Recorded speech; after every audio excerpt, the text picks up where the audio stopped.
ॐ अज्ञानतिमिरान्धस्य ज्ञानञ्जनशलाकया चक्षुरुन्मिलितं येन तस्मै श्रीगुरुवे नमः। नमो ॐ विष्णुपादाय कृष्णप्रेष्ठाय भूतले श्रीमते भक्तिवेदान्तस्वामिन्निति नामिने। नमस्ते सारस्वती देवे गौरवाणी प्रचारिणे निर्विशेष शून्यवादी पाश्चात्य देशतारिणे। नमो महावदन्याय कृष्णप्रेमप्रदायते कृष्णाय कृष्णचैतन्यनाम्ने गौरतुसे नमः।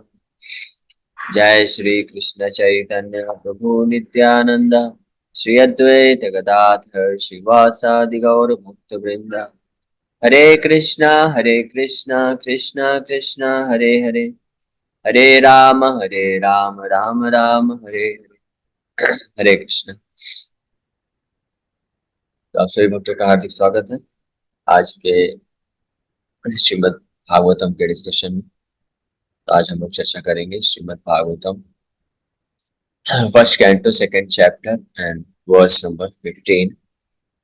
यत् अनुध्यासिना युक्ताः कर्म ग्रंथि निबंधनम छिन्दन्ति कोविदास्तस्या को न कुर्यात् कथारतिम्। इसमें हमने ऑलरेडी 2-3 दिन चर्चा किया था। यद अनुध्या भगवान को जब परंपरा पूर्वक प्रमाणिकाचार्यों के बताए हुए मार्गदर्शन के अनुसार स्मरण करता है कोई आसीना, तो वो स्मरण जो है आसीना मतलब तलवार की भांति कार्य करता है। यानी ऐसी तलवार भगवान का प्रमाणिक भक्तों आचार्यों के द्वारा बताए हुए तरीके के द्वारा जो स्मरण रूपी तलवार है उससे कोई युक्त रहता है। तो कर्म ग्रंथि जो कर्म की समस्त ग्रंथियां हैं इसको छिन्दन्ति निबंधनम, कर्म ग्रंथि जो है छिन्दन्ति उसको काट देता है। को विदास तस्य, ऐसे इंटेलिजेंट लोग, ऐसे लोगों को बुद्धिमान बोला जाता है जो कि कर्म ग्रंथि को खोलने का प्रयास नहीं करते हैं, उसको काट देते हैं। खोलने का प्रयास मतलब है कि कर्म के अनुसार अलग अलग जो हमको दुख मिलता है, मानसिक तनाव मिलता है या जो भी समस्याएं हैं जीवन में, तो एक एक समस्याओं को सुलझाने का प्रयास कर, जो कि प्राय 99.99% लोग यही प्रयास करते हैं।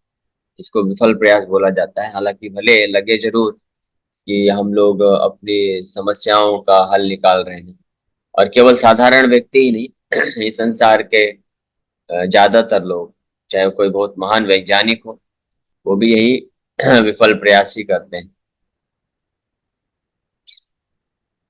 वो भी इस तरह का ये विफल प्रयास अ, करते हैं कि अपनी समस्याओं को जो है सुलझाने का प्रयास करते हैं। एक एक समस्या अगर किसी के जीवन में आती, यानी एक्सटर्नल बाहरी जो स्थिति है, परिस्थिति जिसको बोलते हैं, तो ज्यादातर लोग ये समझते हैं कि हमारे जीवन में जो समस्या है, जो दुख आ रहा है, वो परिस्थिति के कारण आ रहा है। यानी बाहरी कुछ कुछ समस्या हो गई है, मुझे जॉब नहीं मिल पा रहा है, या मौसम चेंज हो जा रहा है, या जिन लोगों के संग में मैं हूँ वो अच्छे लोग नहीं हैं, या जिस स्थान में हूँ वो स्थान सही नहीं है जो समय चल रहा है वो सही नहीं चल रहा है, इसलिए मेरे जीवन में दुख समस्या आ रही है। तो इसलिए वो उसको उस प्रकार से सॉल्व करने का प्रयास करता है, लेकिन वो कभी सफल नहीं हो सकता है, क्योंकि हमारे जीवन में जो दुख और समस्याएं आती हैं वो हमारे खुद के कर्मों के कारण आती हैं।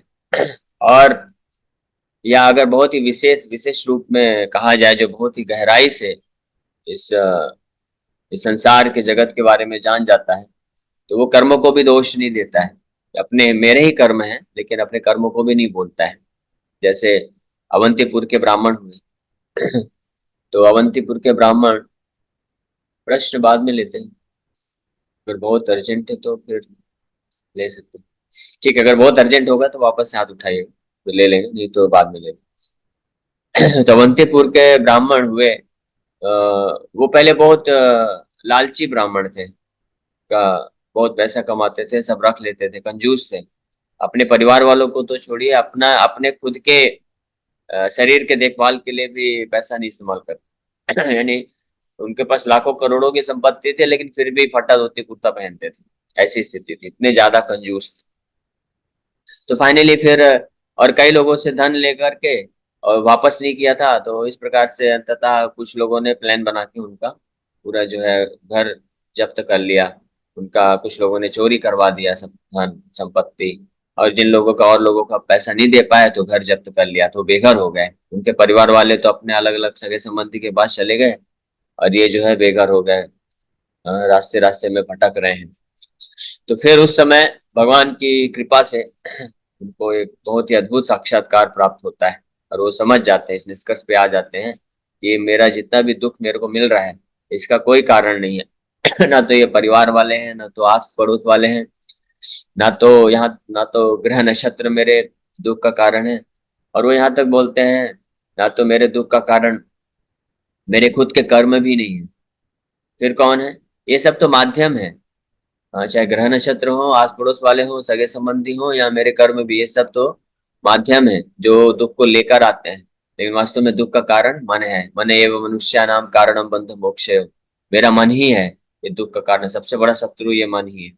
इस प्रकार से वो समझ जाते हैं। और मन क्यों दुख का कारण है? क्योंकि मन में बहुत सारी मनोव्यासंगम, मन में बहुत सारे व्यासंग है, यानी आसक्तियां बनी हुई है दुसंग के आने के कारण, दुसंग में आने के कारण जब इस प्रकार की बहुत सारी आसक्तियां बन जाती हैं, जिसके कारण मन में जन्म लेते हैं काम, क्रोध, लोभ, मोह, मद, मात्सर्य, ये सब अनर्थ जब आ जाते हैं, तो वही जो है मेरे दुखों का पूर्ण रूप से कारण है। तो फिर ऐसे विद्यमान जो भक्त होते हैं, वो फिर समस्याओं को बाहरी रूप से प्रयास सॉल्व करने का प्रयास नहीं करते हैं। वो क्या करते हैं? भगवान श्री कृष्ण के प्रेम भक्ति में लगते हैं, और उनकी दिव्य सेवा में लगते हैं, नाम जप में, श्रवण कीर्तन में लगते हैं। और इस प्रकार से मन के अंदर उपस्थित ये जितने भी कर्म ग्रंथियां हैं, कर्म ग्रंथि का मतलब होता है कि कर्म के कारण बन जाने वाले बहुत सारे आसक्ति को ही कर्म ग्रंथि बोला जाता है। किसी व्यक्ति ने कर्म किया, उसका फल भोग लिया, अगर केवल इतना होता तो भी चल जाता, लेकिन केवल इतना नहीं होता है। कर्म करने के बाद उस कर्म का फल प्राप्त कर लेता है, वो कर्म तो चला गया, लेकिन उसके कारण एक ग्रंथि बन जाती है, नॉट बन जाती है, गांठ बन जाती है। वो गांठ क्या है?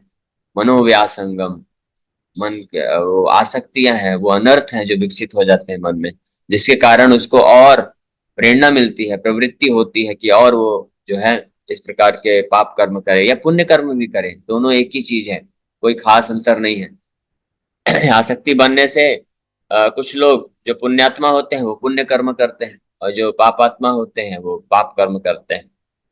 लेकिन दोनों ही प्रकार की आसक्ति हमको इस भौतिक बंधन में फंसा के रखती है, और दोनों ही जो है दुखी देता है अल्टीमेटली। अगर अच्छे से कोई एनालिसिस करके विश्लेषण करे, शास्त्रों के दृष्टिकोण से, विशेष रूप से गीता और भागवत के मार्गदर्शन में, तो वो ये पाएगा कि चाहे पाप हो या पुण्य हो, दोनों ही दुखों का कारण बनता है। जिस प्रकार से व्यक्ति फंसा रहता है। लेकिन बुद्धिमान व्यक्ति का क्या लक्षण होता है? जो बुद्धिमान होता है वो उस गांठ को खोलने का प्रयास नहीं करते, उसको काटते हैं। जैसे आपने सुना होगा, जब सिकंदर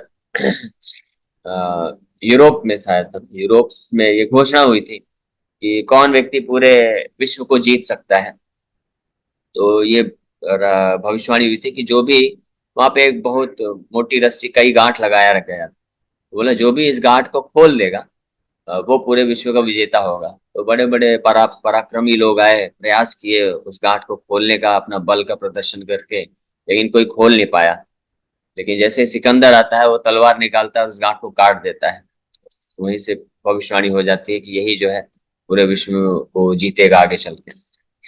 तो बुद्धिमान था सिकंदर, तुरंत उसको काट दिया, उसको खोलने का प्रयास नहीं किया।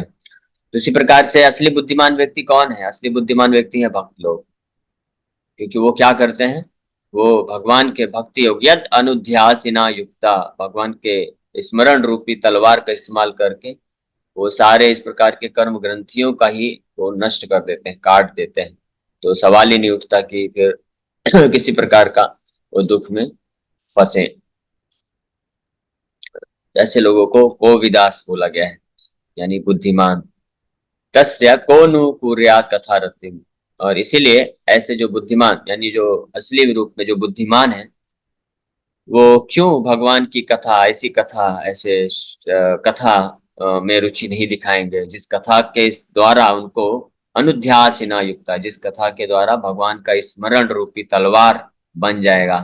तो कौन ऐसे बुद्धिमान व्यक्ति होगा जो भगवान की कथा के लिए अटेंशन, रति मतलब अटेंशन, अपना ध्यान नहीं प्रदान करेगा। ये भागवत, जैसे भागवतम है, भागवत कथा है, भगवान का नाम जप है, इसके लिए कौन बुद्धिमान व्यक्ति रुचि नहीं दिखाएगा। कहने का मतलब है कि केवल और केवल जो मूर्ख है, यानी जिसको ज्ञान नहीं है, जो अपना असली हित नहीं चाहता है, केवल वही जो है भगवान के कथा से विमुख होना चाहेगा।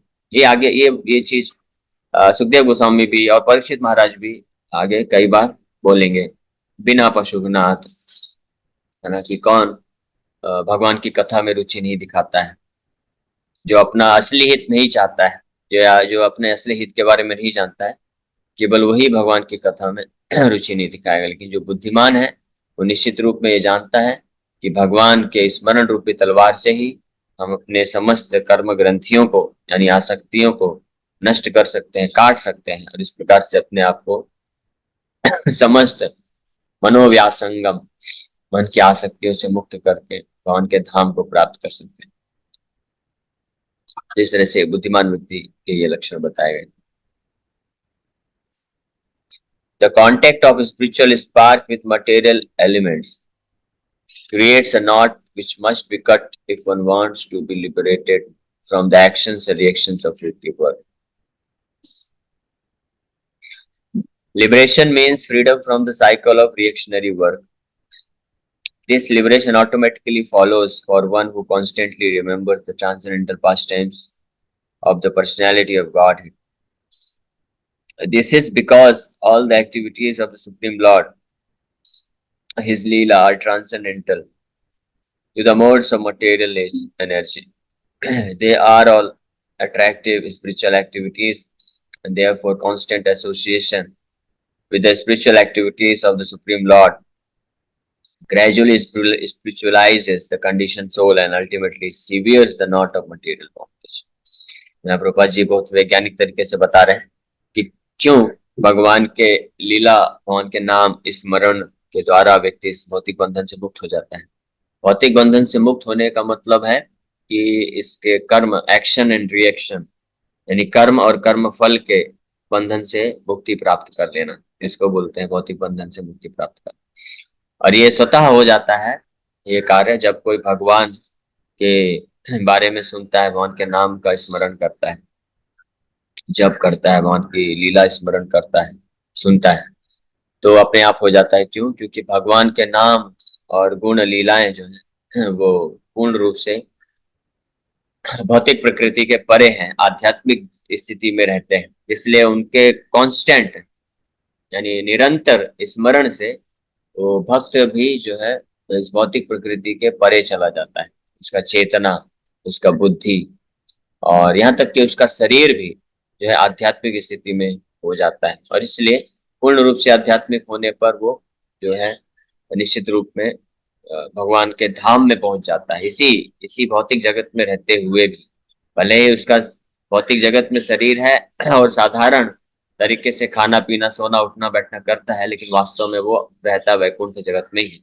और जैसे ये शरीर छोड़ता है तो सीधे वैकुंठ जगत को तो जाता ही है, लेकिन यहाँ पे रहते हुए इस बात को रूप गोस्वामी बताते हैं कि यह यस्य हरेर दासे मनसा कर्मणा गिरा निखलास अभी अपस्थासु जीवन मुक्त स उच्यते।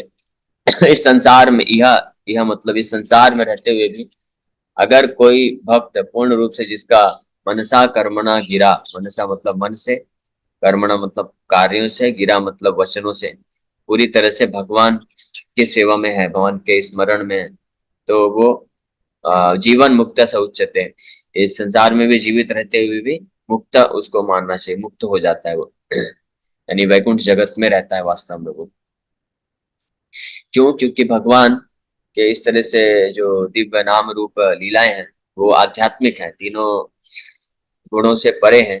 तो वो भक्तों के कांस्टेंट उनके निरंतर स्मरण से भक्त भी उस स्थिति में दिव्य स्थिति को प्राप्त कर लेता है।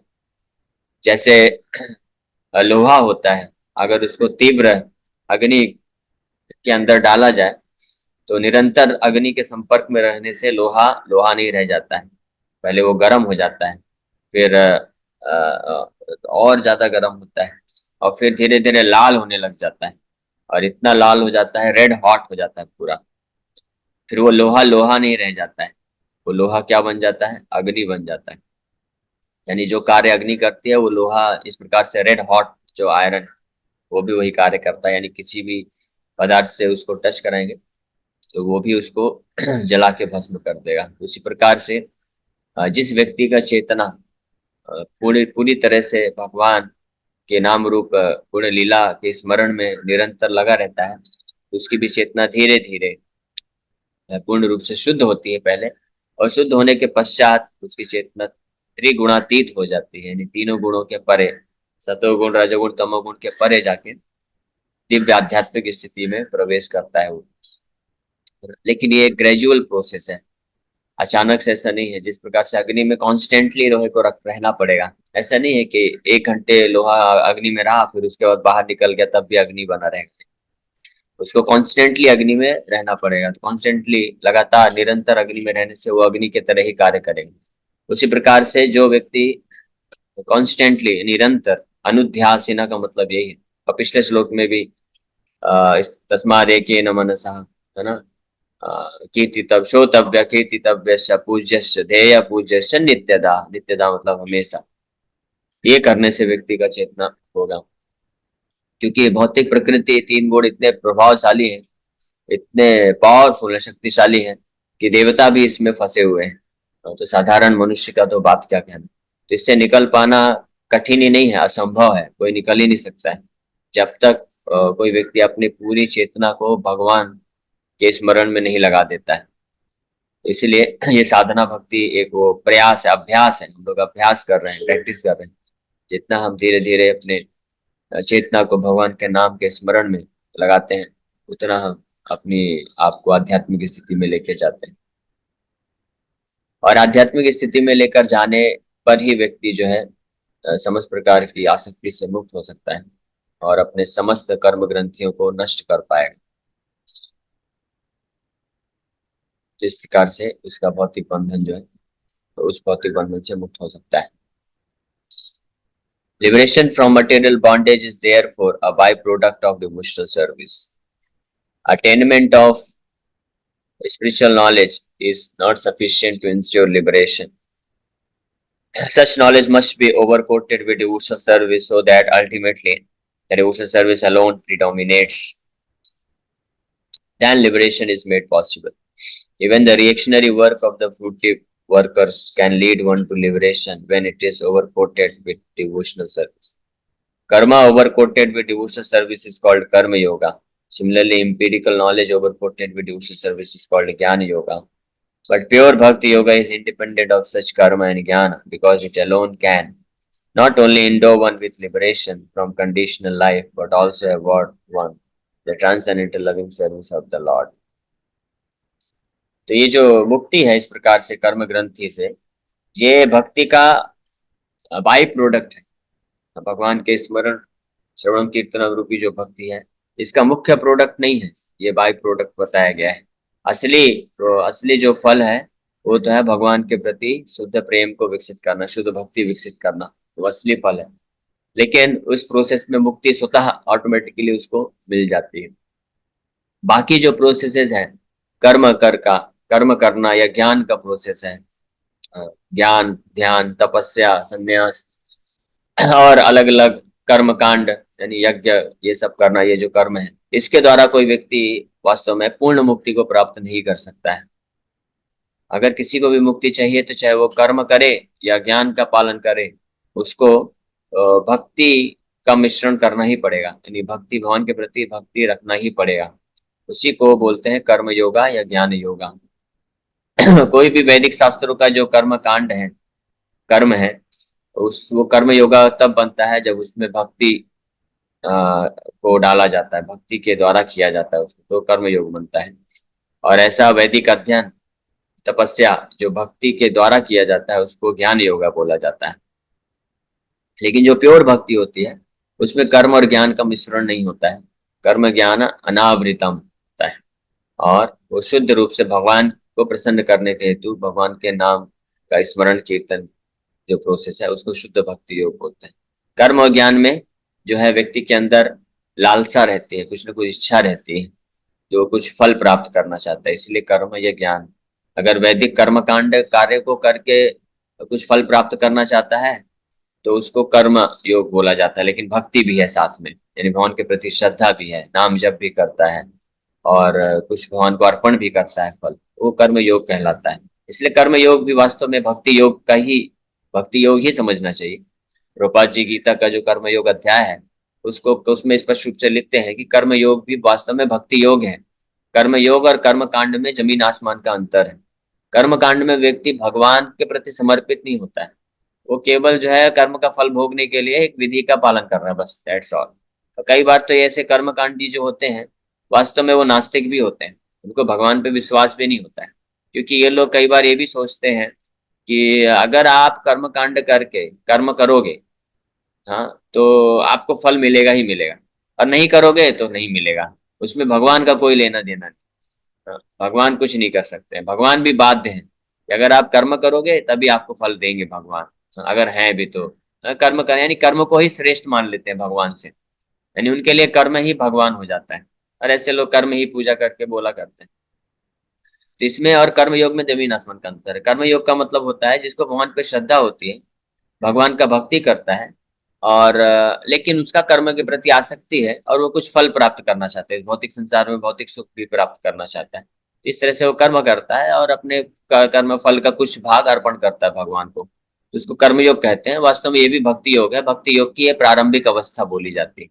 और जब ये थोड़ा और मैच्योर होती है तो ज्ञान योग में पहुंचता है व्यक्ति, जिसमें थोड़ा उसका फिर भी इच्छा रहता है कि वो इस संसार से मुक्ति चाहता है, और लेकिन ज्ञान के तरीके से चाहता है, ये इच्छा रहती है, उसको ज्ञान योग बोलते हैं। तो ये भी भक्ति योग का ही सेकंड स्टेज, एक भक्ति योग ये जो है, कर्म योग, ज्ञान योग, ध्यान योग, और फिर फाइनली भक्ति योग, ये एक सीढ़ी की तरह है।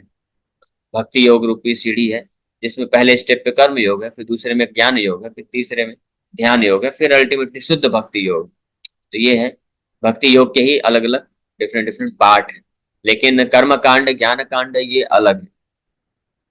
तो इस पर लेकिन शुद्ध भक्ति जो है पूर्ण रूप से कर्म और ज्ञान से अ, अ, मुक्त होती है, और उसमें व्यक्ति का ध्येय रहता है भगवान की प्रसन्नता के लिए वो श्रवण कीर्तन और सेवा करता है, कुछ अपेक्षा नहीं करता है।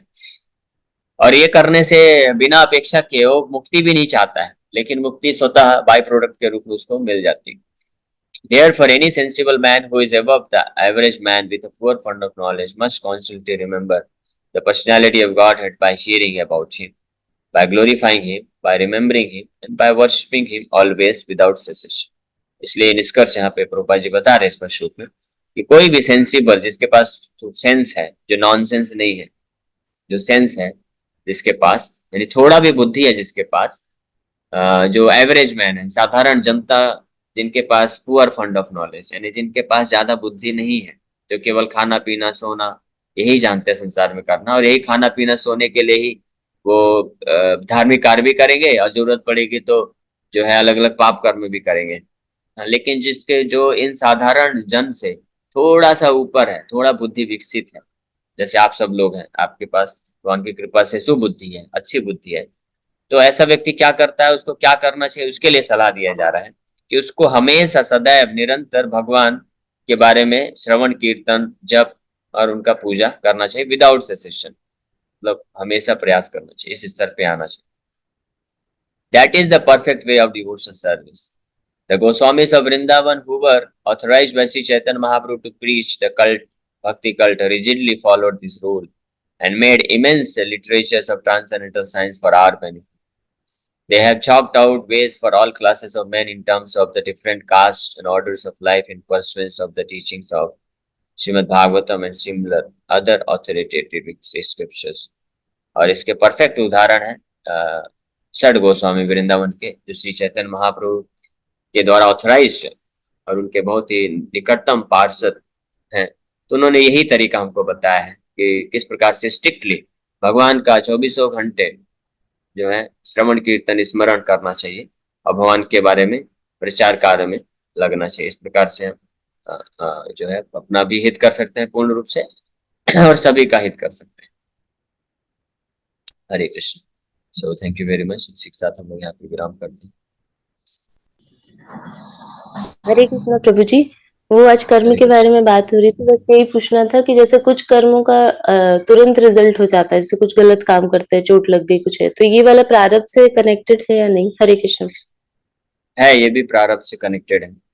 और जो जैसे कोई गिर गया तो वो तो बस माध्यम है, इंस्ट्रूमेंट है, लेकिन वास्तव में वो पिछले कुछ कर्म के कारण ही ऐसा होता है। तो कर्म बहुत ही गहन है।